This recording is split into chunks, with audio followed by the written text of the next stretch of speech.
If you're a Luddite like I am, and you would choose to use a long cable to hook your dedicated telescope camera to your PC, where you would store the images.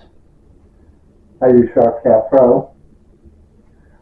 I got a little advice for you if you're just starting off. When I first started off, I thought this 100-foot cable. I hooked it to the PC. I hooked it to the camera. And that way I could sit in my back room and operate the camera out in the yard. For my cooled camera, SVBony 405, I could see the stars and the moon and everything. Everything worked fine. But when I went to Flystack, I got all kinds of jittery garbage and garbage colors and nonsense. And for my planetary camera, I was using a triangle with 705 SVBony. I would plug it. It would show up on the menu as something to pick. I'd select it and it would say it doesn't recognize the camera. I thought, something's wrong here. So I went ahead and bought this 35-foot cable. Had pretty much identical results. So, well, I don't guess it's the cable. Maybe it's the PC. I thought that because the PC I was using was designed by a fellow named Nikolai Tesla. It's an old PC. So I bought a new PC. With the new PC, the long cables worked fine on my cooled camera. But they didn't work on my little small planetary camera. And that's when I realized, the old PC, it's like 15 years old, or maybe it doesn't have USB 3.0 ports. You think there. Maybe it only has 2.0 ports, and that would cause the problem in trying to download stuff. But the planetary camera still wasn't working. I've been trying to contact SVBony for several months. Finally got a hold of somebody there in tech support that spoke English and was willing to help.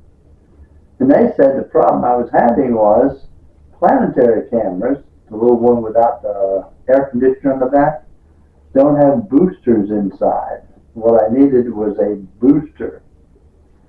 So I went ahead and bought one of these things, 15 feet.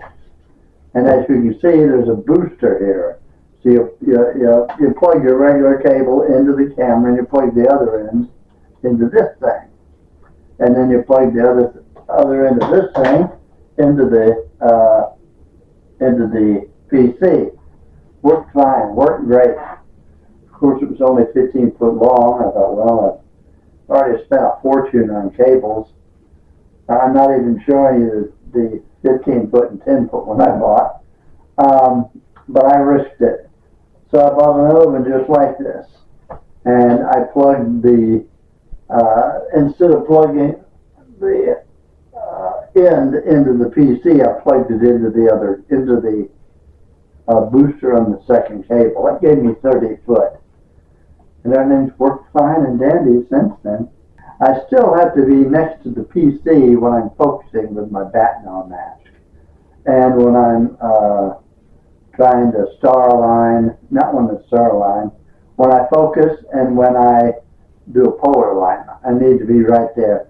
I've done a polar alignment and from inside the house, and I've run back and forth 40 times. So, no, you have to have a laptop right there so you can do your adjustments to polar align it and focus it. Some folks do the whole thing wireless, and maybe I'll outgrow my infantile Luddite nature and start doing it wireless. But if you're wanting to do it with wires, just make sure that you have USB 3.0 port on your PC, and make sure that if you're when you plug your camera into the cable, the long cable, make sure you're plugging it into a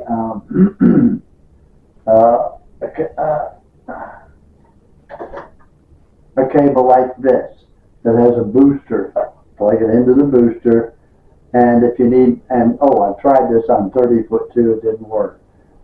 You got to boost plug to a camera every 15 feet, and so that'll work okay. For those of you who are just starting off, who are wanting to know how you might control your camera from in the front room instead of outside where it's cold, and you want to use a cable, I hope this is helpful. And I've got a lot of little stupid tricks like this. I'll show some more later on. Well, my lights just went out. Make sure you subscribe if you haven't already. Give me a thumbs up on the video if you found it useful. And until I see you again, happy trails.